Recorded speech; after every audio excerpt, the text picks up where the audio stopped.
Peringatan! Animasi ini dibuat dengan tujuan sharing pengalaman pribadi sang pengirim cerita. Dimohon untuk menghargai cerita tanpa menyudutkan beberapa pihak. Selamat menikmati. Hai, nama gue Kanaya, biasa dipanggil Nai. FYI, gue lahir dari keluarga yang sederhana, tapi bukan restoran Padang ya. So, ya nggak kurang, nggak lebih juga. Hihi. Papa dan Mama adalah tempat gue belajar pertama kali, terutama Mama. Mama itu dibesarin di Sumatera Utara. Mama lahir dari keluarga yang pinter dan bernasib baik. Nah, dari kecil, gue sering banget dapet nasihat tentang hidup dan pendidikan, apalagi cerita tentang sekolah kedinasan. PKN Stan, I love you deh. BTW, kalau dari silsilah keluarga Mama, adiknya Mama alias auntie gue itu salah satu panutan gue. Dia pinter, baik, cantik, suaranya bagus banget lagi kalau nyanyi. Wow banget sih ini. Ini mah bener-bener independent woman. Gak cuma auntie aja yang bikin gue speechless. Keluarga Mama dari kedua orang tuanya juga pada bernasib baik. Pinter-pinter, cantik, cakep, lengkap banget deh pokoknya. Tapi ternyata keberhasilan mereka seakan-akan ngajarin gue bahwa untuk hidup, untuk jadi orang, harus sekolah. Harus belajar mati-matian pokoknya. Nah ini nih trigger gue jadi bocah ambis. Karena ya mereka notabene-nya orang yang sekolah pakai beasiswa, kuliah di universitas negeri. Wah banget deh, jadi role model gue banget sih orang-orang di dekat gue tuh. Dan alhamdulillahnya, kepintaran-kepintaran mereka nurun sedikit ke gue. Istilahnya ya gue kena percikan sedikit lah. Dari kecil, apapun perlombaannya, kelas berapapun gue, pasti dapet tuh juara 1. Sampai suatu waktu, Mama dan Papa nyokolahin gue di SMP swasta. Yang mana itu sekolahnya sekolah terbaik di sini. Nah, karena itu SMP swasta, banyak banget nih teman-teman gue yang crazy rich. Dan gue mah apa tuh? Cuma remar-remar doang. So, apakah gue jadi juara 1 di kelas? Boro-boro bro, masuk 5 besar aja alhamdulillah. Tapi Mama dan Papa gue tuh gak nuntut apa-apa sih selain gue jadi anak yang baik dan taat sama agama. Cuman, emang dasarnya gue tuh bocah ambis. Gue tuh hobi banget ikut kompetisi. Walaupun di SMP ranking gue sedikit menurun sih, tapi gue sering banget ikut lomba. Mulai dari news anchor, speech English, storytelling, apapun lah. Nah, di sana circle pertemanan gue mulai terbentuk. Gue mulai percaya diri dan punya teman. Yeay! Sebulan, 2 bulan, 3 bulan, kita makin dekat. Kadang gue sedikit iri sih sama mereka karena uangnya itu loh, tajir melintir woi. Tapi sebelum masuk ke sekolah swasta itu, Mama udah bilang sih kalau, nak, kita gak bisa ngikutin gaya hidup mereka. Kalau teman-teman kakak punya 10, setidaknya kakak punya 5.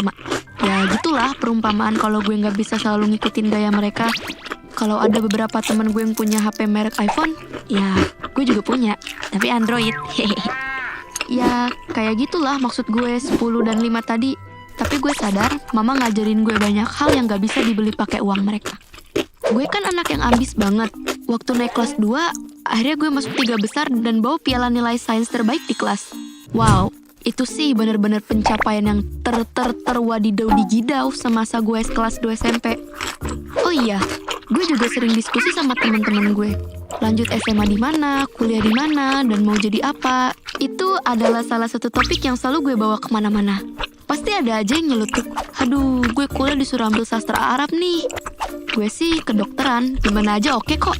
Dan lucunya, ada juga yang bilang, hah, jangankan kuliah, SMA aja gak tahu nih mau di mana. Kita sering banget cerita tentang ini, dan gue sering juga cerita buat sekolah di mana, my dream college, dan besar mau jadi apa. Padahal mah, Tuhan udah ngatur semuanya. So, dengan bangga, gue bilang kalau gue mau sekolah di SMA negeri terbaik di provinsi gue, yang berbasis fisik dan pelajaran yang sangat high quality lah. Makin lama, gue makin tenggelam dalam pikiran bahwa untuk jadi orang sukses itu harus masuk sekolah di sini dan kuliah harus di sana. Seenggaknya itu yang selalu ada di benak hati gue. Waktu berlalu begitu aja. Gak kerasa, waktunya tes SMA tinggal 8 bulan lagi. Waktu lihat persyaratannya, gue speechless banget.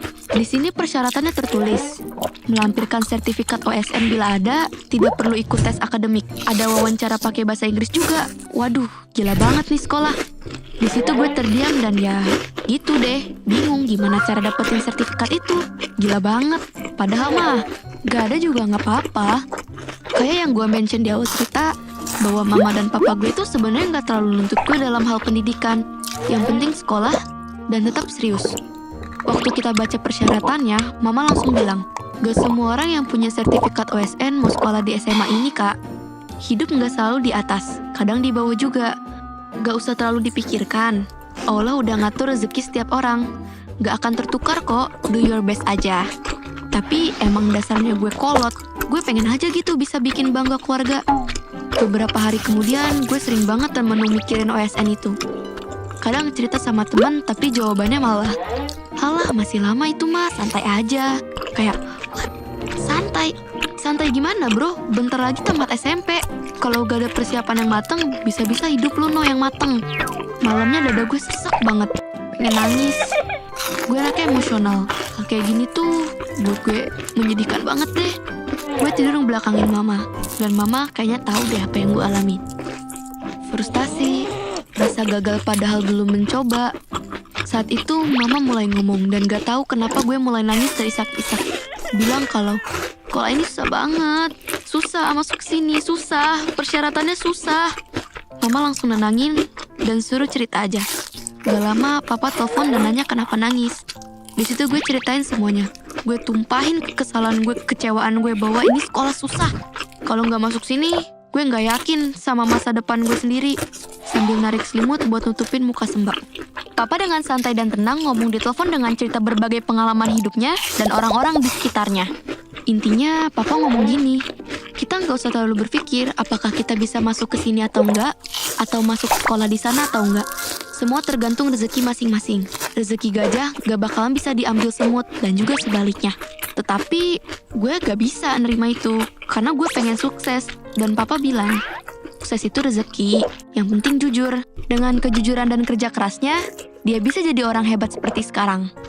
Saat papa bilang kayak gitu di telepon, gue teringat masa kecil gue. Karena mama sering banget ngomong kayak gini ke gue. So, gue coba belajar dengan tenang buat prepare masuk SMA yang gue mau.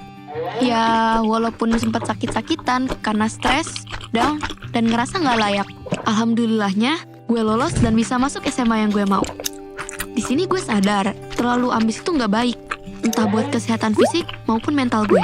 Untungnya, gue dikelilingin orang yang menenangkan dan support gue. Yap, mereka adalah mama dan papa gue. Dari mereka, gue belajar banyak. Jangan terlalu stres sama pendidikan karena semua ada jalannya. So, jangan lupa subscribe channel gue punya cerita ya. See you. 잘 먹었습니다. 안녕.